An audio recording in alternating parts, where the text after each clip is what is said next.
velkomin í að norðan. Nú erum við stödd upp á skíðasvæði á Húsavík og ég með hann Kjartan sem veit allt svæðið. En það er rosa lítill snjór þannig að þetta virkar ekki neitt. En áfram gakk.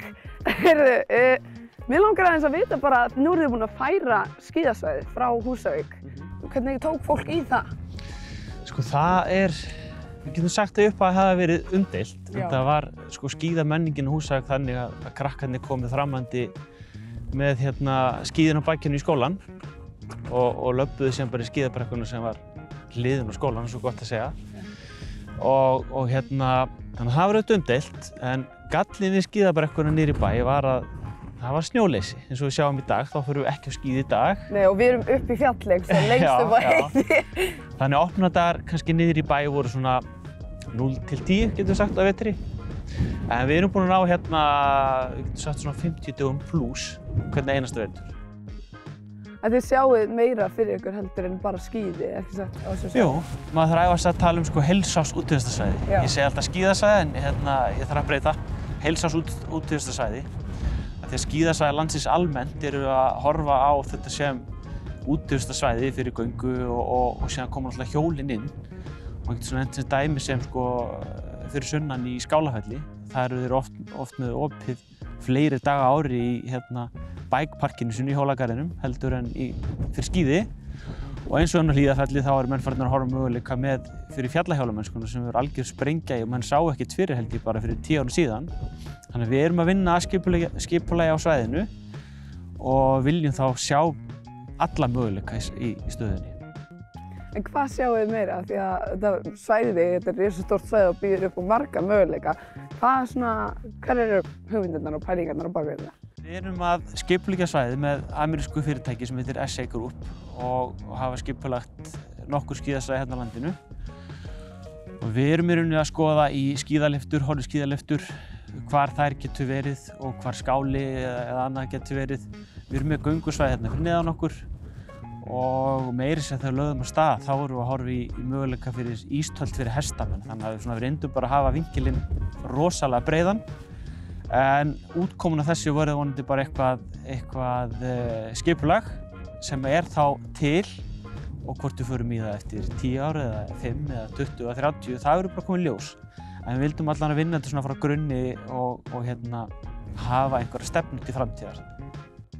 En af því þú segir að heimamenn tóku svona frekar kannski erfiðlega í þetta fyrst, að þetta er partur af sögu Húsvíkinga og kannski svona seitur í hjartastað einhvern veginn.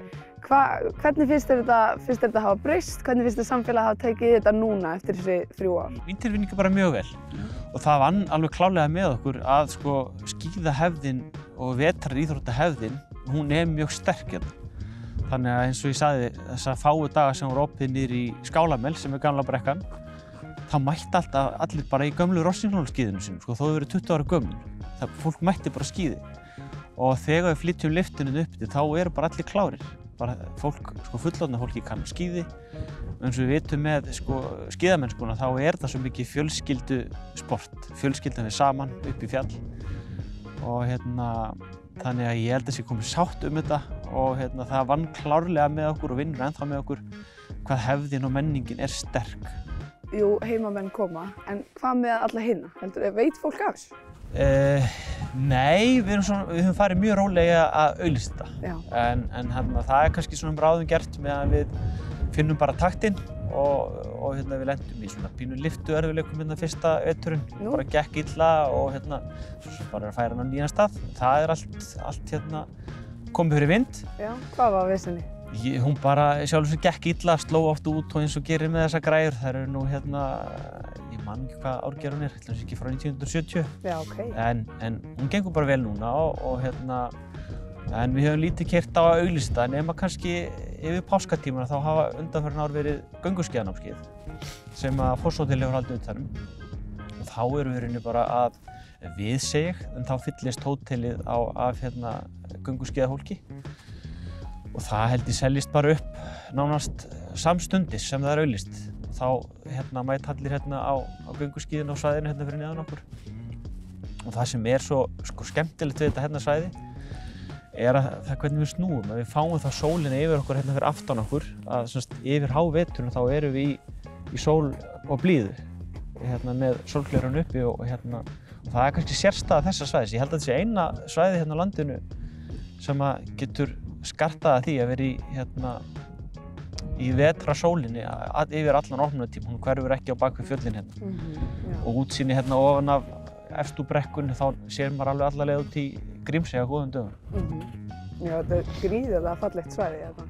En hvað finnst þér svona persónulega, hvað ert þú spenntastu fyrir? Ég er bara eins og staðið núna spenntastu fyrir að sjá hvaða möguleika höfum og við getum lagt það einhvern veginn fyrir okkur og hérna hvenær svo sem framkvæmdin verður unnin. Mér finnst það vera hérna, það bara kemur og hefur að hafa sinn gang og sinn tíma. Þetta eru náttúrulega dýr mannvirki og hérna ekkert sjálfgefið að lítið sveitarfélag eins og við búum fari í svona uppbyggingu. Þannig ég er svona spenntastu fyrir að sjá heildaruppbyggingun og heildarsýnina. Að horfa á þetta með þessari víðu gleraugum og víðu lensu að þetta sé útivistarsvæði sem að getur hérna, er hægt að sækja jafnt sumar sem vetur.